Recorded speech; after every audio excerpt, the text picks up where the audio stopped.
Nammo Phat. Good morning. It's April 7th, 2020. We're here for our daily practice check-in. Listen, listen, listen. This beautiful sound calls us back to our true home.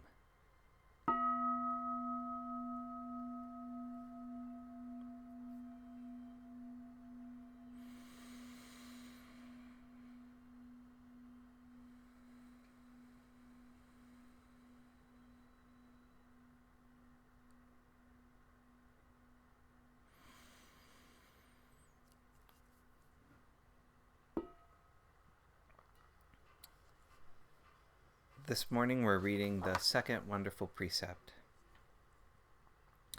Aware of the suffering caused by exploitation, social injustice, stealing, and oppression, I vow to cultivate loving kindness and learn ways to work for the well-being of people, animals, plants, and minerals. I will practice generosity by sharing my time, energy, and material resources with those who are in real need. I am determined not to steal and not to possess anything that should belong to others. I will respect the property of others, but I will prevent others from profiting from human suffering or the suffering of other species on earth.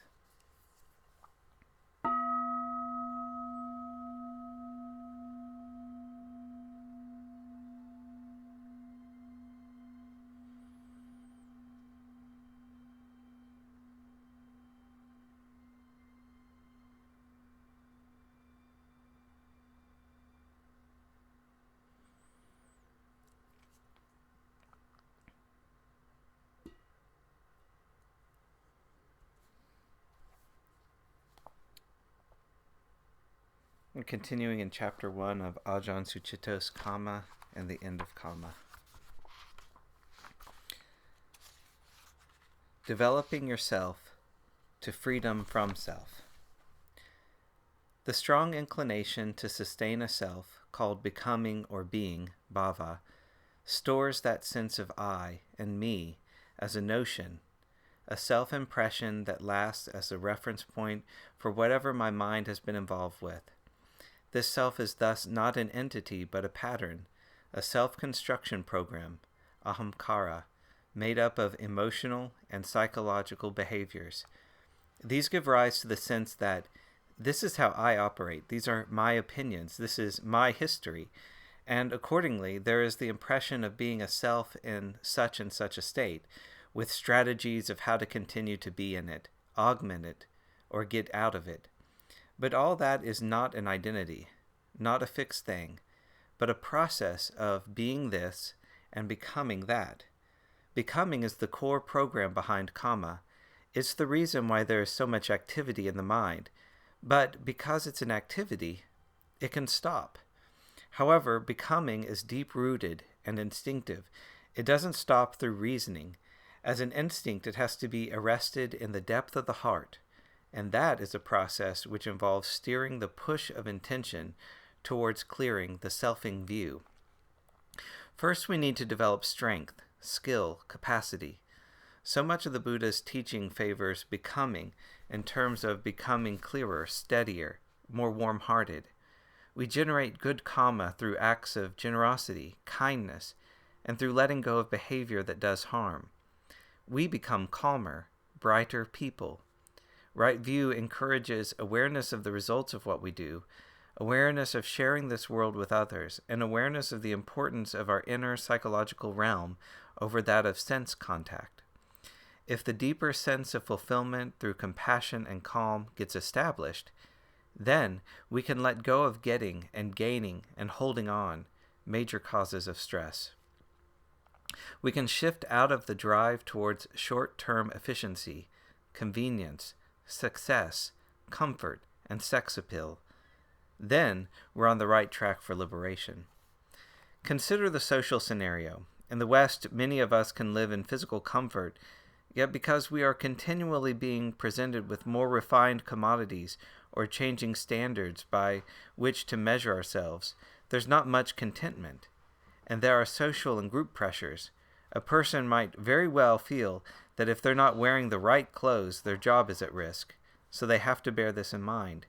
People can become depressed, even neurotic, if their bodies don't match up to the current standards of beauty, or if their personality is not smart enough, cynical enough, seedy enough, whatever the fashion is. We want to avoid losing out on good opportunities, and we fear the loneliness of not having any friends.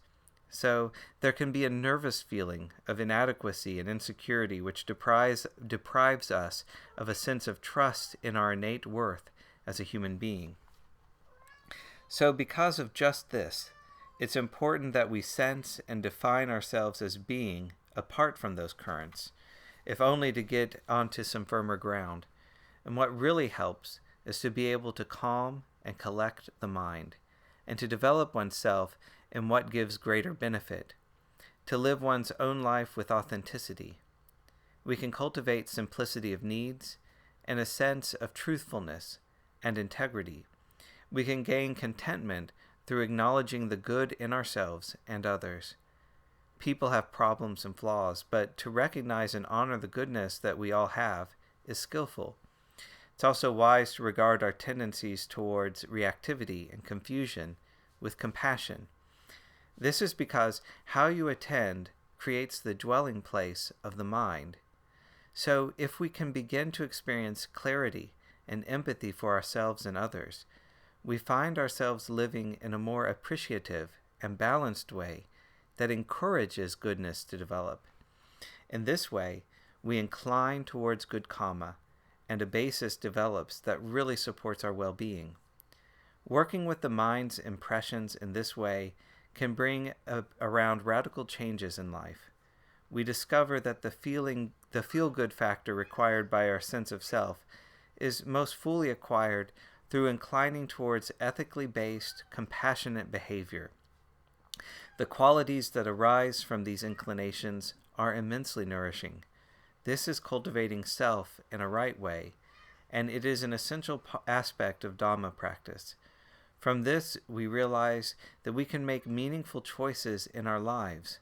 This enables us to sense the potential in being human and encourages us to investigate it further.